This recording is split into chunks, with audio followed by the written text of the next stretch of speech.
नमस्कार, मैं हूं शाश्वत और आप देख रहे हैं डेमोक्रेसी फॉर इंडियन। हरियाणा में विधानसभा चुनाव अब नज़दीक है। ऐसे में दोनों पार्टी जो प्रमुख पार्टियां हैं, भारतीय जनता पार्टी और कांग्रेस के बीच में घमासान देखने को मिल रहा है। ऐसे में और भी छोटी मोटी पार्टियां हैं वहां पर, जहां पर सत्ताधर किसी भी तरफ मोड़ सकती है। लेकिन हमारे साथ हरियाणा के हमारे चाचा हैं, आइए उनसे जानते हैं कि इस बार हरियाणा चुनाव में क्या लग रहा है। हरियाणा चुनाव में क्या लग रहा है इस बार? हरियाणा चुनाव के अंदर अब की बार जो है 50-50 नज़र आ रहा है। ऐसे वहाँ पे कांग्रेस का भी जोर है और बीजेपी का भी जोर है। बाकी अभी फिलहाल के रूप में कह नहीं सकते हैं कि कौन सी पार्टी डिक्लेयर होगी। बाकी पार्टियाँ तो वहाँ पे बहुत हैं, बाकी और पार्टियों का बिल्कुल कोई वोटिंग इतना वो नहीं है। बीजेपी भी तो है, पिछली बार सत्ता में गठबंधन में थी। बाकी अभी उसका कोई वर्चेस नहीं है। वो यदि बीजेपी के साथ मिल के लड़ेगी तो उसका कुछ है, वरना नहीं तो अपने बल के ऊपर अब जीरो है।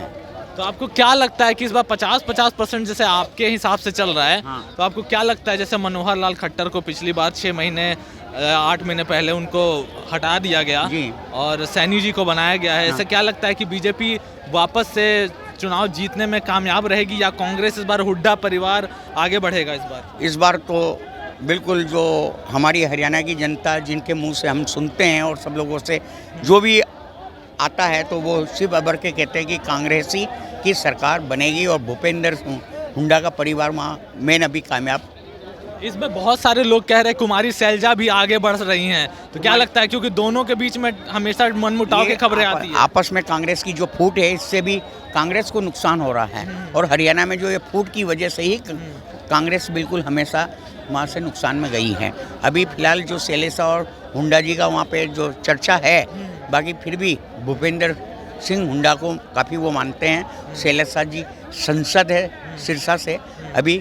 बाकी क्या है कि अभी जो है मेन हुड्डा के ऊपर फिर भी भरोसा है, क्योंकि वो 2 बार के मुख्यमंत्री बन चुके हैं और उन्होंने कुछ कार्य भी किया और जनता का दिल भी जीता है। अच्छा, अब आप बात करते हैं विनेश फोगाट की। विनेश फोगाट आपको पता है बहुत ही प्रसिद्ध रेसलर रही हैं। उन पर जो कुछ आरोप, मतलब उनके साथ जो कुछ हुआ उसके बारे में भी आपको पता होगा, तो क्या लगता है वो सही है या उसकी चुनाव इस बार जीतते? आरोप की बात यह है कि उनके बारे में सुना तो है हमने, बाकी इसके अंदर हम कह नहीं सकते हैं कि सही गलत क्या है, क्योंकि हमने उनके बारे में सुना है। दुनिया ने अफवाह करी है, क्या हुआ है क्या नहीं हुआ है, इसके बारे में इतनी मेरे को भी जानकारी नहीं है।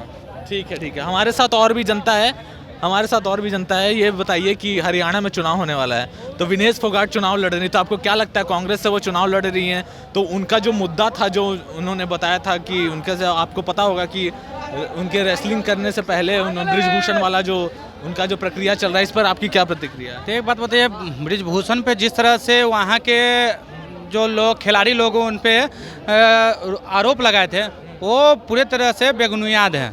वो गलत तरीका से उन पे आपका आरोप लगाया था। वो अपना चेहरा चमकाना चाहते थे ताकि हमें कोई पार्टी ले ले। वो कांग्रेस में देखिए आप खिलाड़ियों का आवाज़ उठा रहे थे, खिलाड़ियों का आवाज़ उठाते उठाते आप कांग्रेस में चले गए। जो लोग, मतलब आपको पता ही होगा कि 2 लोग आपके खिलाड़ी जिनके ऊपर आरोप लगा रहे थे ब्रिजभूषण पे, वही लोग अब आरजेडी कांग्रेस का दामन थाम लिए हैं।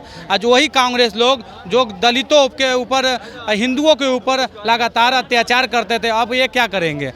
ये हरियाणा की जो लोग हैं पूरे तरह से कांग्रेस को नहीं चाहने वाले हैं। विफल है कांग्रेस वहाँ। अब वहाँ बीजेपी की जो सरकार है अच्छी तरीक़ा से आ रही है। तो इस बार आपको पता है कि 8-10 महीने पहले मनोहर लाल खट्टर को वहाँ से उनको हटाया गया था, नायाब सिंह सैनी को बनाया गया था। तो आपको क्या लगता है कि दबाव में है भारतीय जनता पार्टी की कांग्रेस वापस आ सकती, क्या है इस पर आपकी प्रतिक्रिया? देखिए, पहली बात तो बीजेपी ऐसा चीज़ है ना, एक ब्रांड है। वो कहीं भी जाती है ना तो झंडा गाड़ के ही आती है। अगर वो झंडा नहीं गाड़ती है ना तो सेकंड पार्टी रहती है और विपक्ष का ना सबसे मजबूत दावेदार पार्टी रहती है। अगर देख लीजिए आपका कहीं भी, अभी देखिए आपका हरियाणा हो या आपका कश्मीर में हो, कश्मीर में भी अगर भले ही देखिए बीजेपी के सीएम वहाँ भी बन रही है, आपको वो हमें सोशल मीडिया पे जो देखने को मिल रहा है। हमने एक कश्मीर के लोग भी कल पटना जंक्शन पे एक मिले थे हमको, वो बोल रहे थे कि वहाँ बीजेपी अच्छा सीटें ला रही है। उसी प्रकार जब कश्मीर बीजेपी के हाथ में आ रही है तो ये हरियाणा क्या चीज़ है, हरियाणा भी पूरी तरह से बीजेपी अपने अंडर में कंट्रोल कर रही है। क्या आप कुछ कहना चाहते हैं? बोलिए कौन? हरियाणा में चुनाव होने वाला है, वहाँ पर आपको क्या लगता है कि भारतीय जनता पार्टी या कांग्रेस में से कौन सा इस बार सत्ता में आने वाला है? भारतीय जनता पार्टी अभी सत्तारूढ़ है, आपको क्या लगता है? बस वही है, केजरीवाल के जो प्राइम मिनिस्टर मुख्यमंत्री हैं, सॉरी केजरीवाल जी के जो मुख्यमंत्री है वही आ रहे हैं। दिल्ली में है ना, हरियाणा की बात कर रहे हैं। अरे हरियाणा पंजाब में फिर वही छाएगा ना, हाँ, वही छाएगा। जो पंजाब संभाले हरियाणा छावे होगा। अच्छा, हरियाणा जो अच्छा करेगा पंजाब अच्छा करेगा। भारतीय जनता पार्टी और कांग्रेस नहीं जीतेगी? कोई नहीं आवेगा, अच्छा कोई नहीं। केजरीवाल वो तो प्राइम मिनिस्टर लाइक है, अच्छा, वो उनका भाग का दोष है केजरीवाल भैया के, कि तकदीर का दोष है। जाने हुए हनुमान जी हम न जाने ले। उनको तो मुख्यमंत्री पद से हटना पड़ा है, आतिशी बन गई हैं, अब इस पे क्या कहना है आपको? अच्छा एक बात बताते हैं, कभी नाव पर गोली चढ़ता है और कभी नावों पर गोली आता है ना, तो देखिए राजनीति में उठा पटक होबे करता है। और नेता ये सब एक ही है, चोर चोर मौसेरा भाई है, जैसे चोर चोर होता है ना, सब इसके एक ही है, सब नेता एक है। वो मरेगा तो वही जाएगा, हम मरेगा तो मैं कोई नहीं आएगा। ठीक है, बहुत हमारे साथ और भी। आपको क्या लगता है, जैसे विनेश फोगाट भी चुनाव लड़ रही हैं कांग्रेस से, तो आपको क्या लगता है कि हरियाणा में भारतीय जनता पार्टी फिर से चुनाव जीतने वाली है या कांग्रेस इस बार जीतेगी, क्या लगता है आपको? देखिए विनेश फोगाट जी हों या जो भी हो, कांग्रेस के उम्मीदवार है या निर्दलीय कुछ लोग अच्छे लोग, हम चूँकि हरियाणा से होके आए हैं, करीब दिल्ली गए थे 10 दिन पहले, हरियाणा भी हम गए थे, तो हरियाणा के दरमियान में हमने यही देखा, वहाँ लोकसभा कई लोकसभा क्षेत्रों में जाने का मौका मिला हरियाणा में, तो वहाँ ये देखने को मिला ने कि भाजपा का पूरे जोर से जनता सफाया में लगी हुई है। ना आपको एक वहाँ ऑफिस मिल पाएगा भाजपा का, और ना चुनावी जो मौसम है वहाँ गर्म, भाजपा का ना ऑफिस मिलेगा, ना कार्यकर्ता रोड पर प्रचार करते मिलेगा। कारण क्या है पूछिए? हरियाणा के विकास के नाम पर विनाश करने का भाजपा ने काम किया वहाँ। शिक्षा के क्षेत्र में, रोजगार के क्षेत्र में बढ़ते बेलगाम महंगाई से लोग वहाँ तरसते हैं। 300 रुपये किलो लहसुन, 60 से 70 रुपये केजी प्याज, 100 रुपये दाल, 50 रुपये आलू, और कॉपी किताब कलम, यहाँ तक कफन को भी लोग नहीं छोड़ा।